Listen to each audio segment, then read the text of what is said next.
sangat panjang prosesnya ya, dari mulai pertama kali yang punya ide buat film ini sampai sekarang butuh proses development 5 tahun lebih gitu ya. Jadi apa yang teman-teman lihat tadi adalah sebuah passion project dari kita bersama yang semoga bisa diterima dengan baik oleh penonton. Terima kasih banyak sekali lagi buat antusiasmenya, ketawanya yang membuat kita deg-degan kita sedikit lebih tenang. Ini hitam putih gitu kan, secara industri kita kan juga terakhir kali ada film hitam putih itu 2016, ada film City dari Jogja yang aku pribadi itu mungkin salah satu pengalaman yang membuat aku pede untuk ngerjain film ini ya, karena aku ingat pengalaman nonton City itu di bioskop.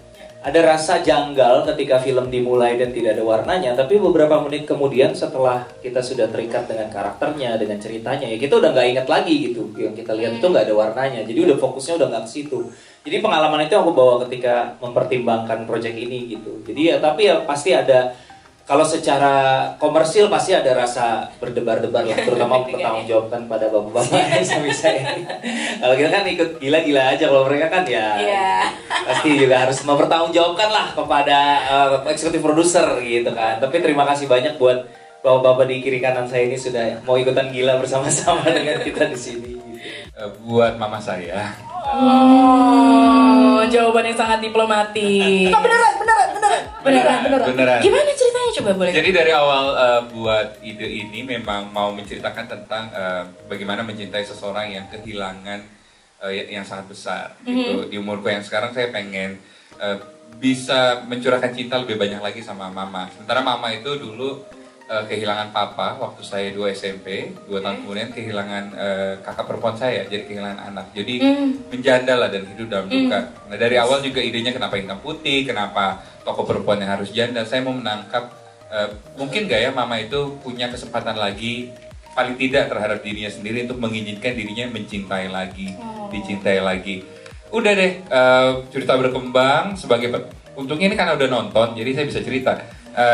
Pandemi, saya sadar tuh pertanyaan yang ada di dalam film, Ian, lo tuh nulis ini karena memang mau ngerti nyokap lo, nanya diri sendiri. Atau lo tulis ini karena lo tahu as a director, kalau lo bikin cerita yang personal, filmnya bakal bagus. Gitu, dan saya menemukan jawabannya adalah, iya ya, saya tuh ternyata cuma memanfaatkan pengetahuan saya bahwa kalau director bikin film personal, filmnya biasanya bagus. Gitu, saya nggak benar-benar mau memahami mama saya. Kenapa? Kalau mau memahami, mau mencintai, nggak usah bikin film, telepon aja, pulang aja. Biar bagaimanapun kamu itu anak yang nggak usah tampil sebagai filmmaker gitu. Itu jadi sentral false belief-nya bagus kan. Menyadari bahwa ya kalau memang cinta ngomong aja, samperin aja. Wow, that's lovely, Andi Lawrence.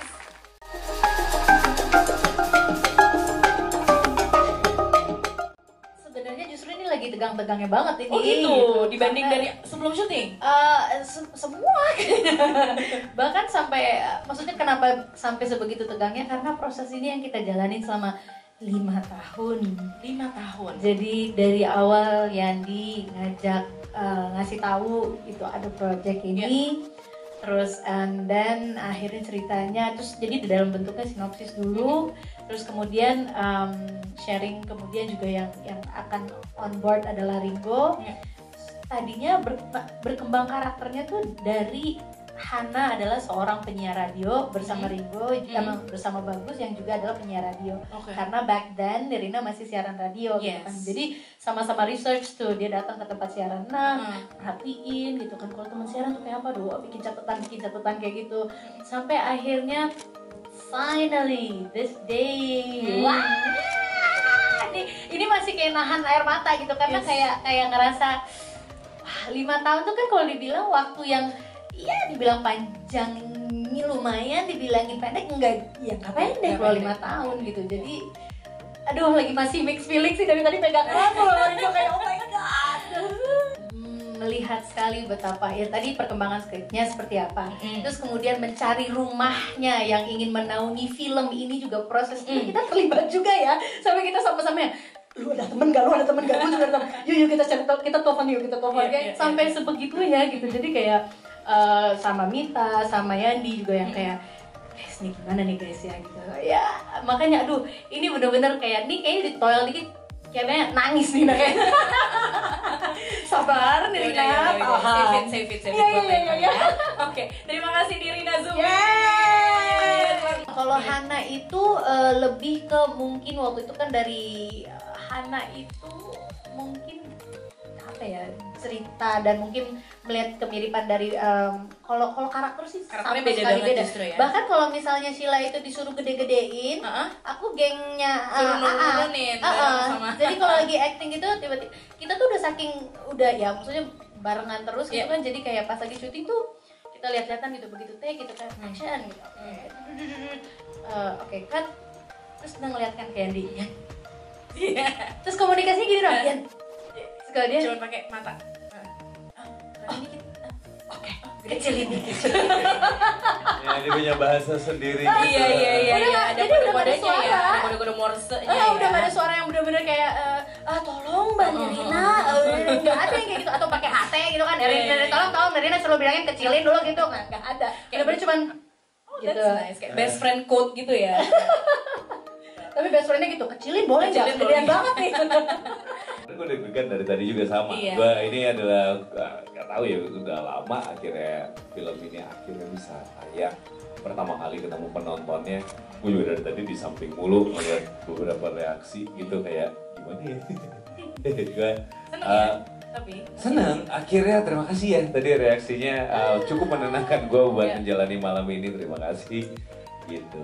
Ya, beda. Gue nggak ngeliat pas Bagus Rahmat, beda banget. Wah. Beda banget ya. Boleh ngebocorin nggak? Boleh ngebocorin soal nggak? nama Bagus Rahmat. Bukan masalah bagus sih, Apa? bukan nama, tapi Iya. lebih kepada bagaimana cara Ringo Agus Rahmat approach mantannya dulu. Gini. Oke. Ntar ya.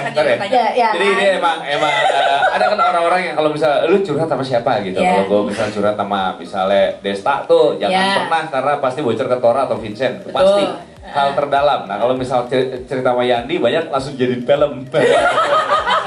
Keren. Mendingan cerita sama Yandi aja. Gitu loh. Iya. Lebih Gak pernah bermakna. gue ucapin ke siapapun. Enggak, Iya. tapi jadiin film orang langsung lihat mereka tinggal nebak ini beneran gak sih ini gitu. Tapi kan disediain karakter tapi kan jauh jadi Bagus Benar. Rahmat. Iya. Dari Agus Rahmat jadi Bagus Rahmat jauh sih. Jauh beda banget. Hurufnya aja beda banget. Banget. Jadi gue beberapa sama, gue kayak pas ngeliat skenario nya pertama kali, lah ini kan cerita gue. Nah itu dia pertanyaan gue, bener nggak sih trik Ada. Ringo dalam PDKT tuh kayak Bagus Ya, gitu?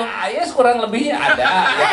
Tanyanya ke gue dong. Oh iya benar. Jadi Karena gua- kan gue yang selama hidupnya Iya, dia juga ada. Suka gue lihat ya, Curhatnya sama dia. mengetahui siapa yang didekati Iya. dan bagaimana cara mendekatinya. Dan lo Bener. kebayang nggak? Dia melakukan itu ke gue Iya. tuh kayak I Geli. know you did that too.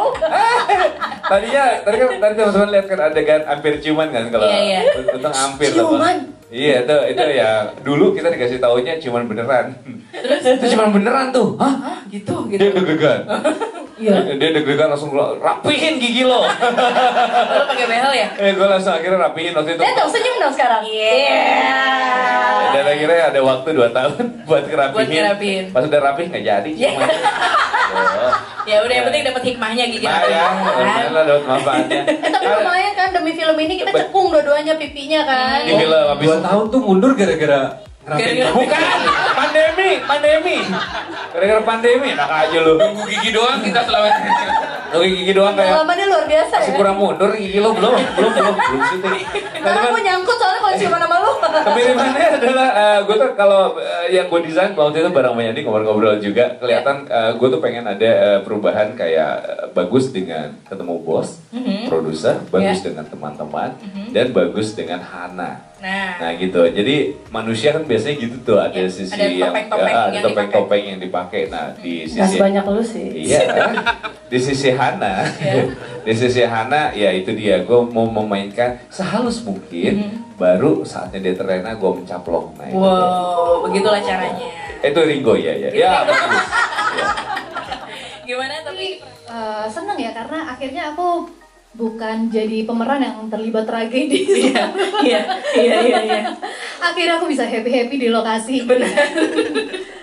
Tapi juga sebuah challenge juga sih buat aku karena Celine ini kan dia lebih dominan gitu. Jadi beda banget sama personality aku yang asli. Jadi sering banget kayak tiap kita syuting Yandi ngasih notes kayak Shell coba naikin lagi gitu. Even sampai kemarin kita lagi dubbing buat salah satu scene di film ini pun Yandi selalu ngingetin untuk kayaknya Selin itu lebih dominan deh. Coba kayaknya suaranya lebih ada wibawa, nggak kayak aku hari-hari. Berarti kebalik, kalau saya sering disuruh sama Yandi, turunin lagi, turun rem dikit, rem. Dasrem memang kalian berdua ya. Iya gitu, jadi buat aku walaupun seneng dan karena bobot emosinya kayak asik kayak karya wisata aja nih kita kalau wisata lokasi. Benar. Tapi tetap seru karena selalu ada hal baru yang bisa dipelajari juga ini dan tetap ada challenge-nya buat aku. Jadi overall very fun. Gimana ya? Gue juga bingung kok bisa ngambil sudut pandang Dion Wiyoko tuh kayak gitu banget gitu ya. Gue nggak terima. Itu justru memang itu namanya. Jadi dia ini gue pencitraannya bagus. Jadi di luar itu kan orang-orang tidak menyangka ya. Oh, ternyata ini realnya seperti itu. Gitu. Jadi dia sebenarnya ngebuka karakter asli Dion Wiyoko ya. Gitu nggak? Atau ada sebenarnya yang lo tambahin atau lo kurangin dari si karakter Dion Wiyoko di film? Bisa jadi gitu dan mungkin nggak tahu sih kalau dari Yandi sendiri menciptakan karakter menciptakan dialog-dialog itu tuh katanya sih bikin komedi gitu. Nggak tahu deh sukses apa enggak ya. Jadi ya gue menerima Yan ini kok gini banget gitu ya. Tapi ini lucu Yan. Ya udah dicoba deh. Iya sih kalau dari ngomongnya sih kayaknya emang sama ya, sama ya. Iya. Kayaknya tadi gue mau nanya berapa persen gitu lo sisain berapa persen gitu acting sama aslinya. Ajak podcast aja 2 jam ketahuan. Kayaknya 100% nih kayaknya. Tapi ada yang mau disampaikan nggak sedikit gitu tentang karakter Dion Wiyoko di film buat teman-teman media hari ini? Yang mau disampaikan karakter gue nya sih. Nah iya bener, udah guys. Berarti nggak perlu dia sampaikan lagi sih. Udah nonton aja, ya udah gue pasrah aja sih gue dari awal dan terima project ini. Aduh gue pasrah aja malu ya, pokoknya. Semoga sih di film ini berjalan dengan lancar lah pokoknya. Oke. Oh that's very supportive. Tepuk tangan dong Dion Wiyoko sebagai Dion Wiyoko. Jadi sebenarnya yang pertama hubungin saya tuh Ernest. Ernest hubungin saya cuman, Jules, gue ada film nih, udah lu baca aja dulu gitu ya. Itu dia dengan passive agresifnya dia itu ya. Bedanya dia nggak mau invest juga, Ben, lu aja aneh. Pada saat itu gue tuh ada yang kayak, aduh tapi gimana ya Nes, gue lagi, karena kebetulan waktu itu lagi hamil muda. Jadi masih yang, aduh udah lo baca aja dulu, abis itu lo kabarin gue. Ya udahlah, dan itu bener-bener jujur ya, itu pengalaman saya pertama kali baca skrip tuh dari awal sampai selesai tuh nggak berhenti dan memang nggak mau berhenti. Jadi bacanya tuh enak banget gitu. Gue yang impress gitu kayak, wah gila ini skrip bagus banget ya. Dan karena gue memang suka banget sama skripnya, akhirnya gue ngubungin Ernest lagi gitu. Dan Nes, yaudah deh yuk ketemu Yandi. Yaudah lo ketemu aja dulu sama Yandi dan ngobrol lah sama Yandi dengan konsep yang mau dibikin hitam putih. Dan justru menurut gue tuh menarik banget ya. Dan ya akhirnya meskipun dengan hamil, Ernest udah tenang aja, nanti kita bisa akalin dengan kostum dan pokoknya disesuaikan lah. Ya buat gue itu suatu kesempatan yang gue nggak mau miss juga. Gue juga mau ikutan film ini karena filmnya bagus.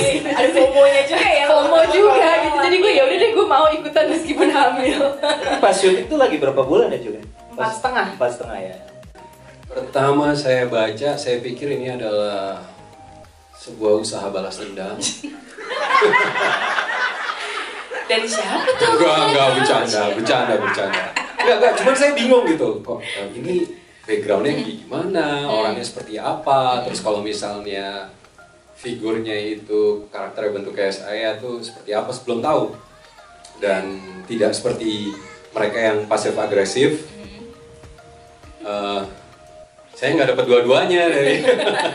Jadi waktu dikasih skripnya saya hanya baca, terus akhirnya minta waktu sama Yandi untuk kita bicara. Dan dalam proses kita nggak ngomongin karakternya dulu, kita malah cerita tentang apa yang mau yang disampaikan dengan ceritanya. Bagaimana dia mulai menulisnya dan awalnya ceritanya ditujukan untuk siapa. Dan dari situ saya ada rasa satu frekuensi. Dan akhirnya mereka minta screen test, terus saya juga biasanya dapat peran-peran yang tidak jauh dari pembunuhan. Ya seperti itu gitu. Jadi saya kayak yang yakin. saya jadi orang baik nih, oh baca dulu. Jadi nggak, tapi ini kan bukan orang yang membunuh, oh baca dulu. Terus kayak, oh produser itu membunuh.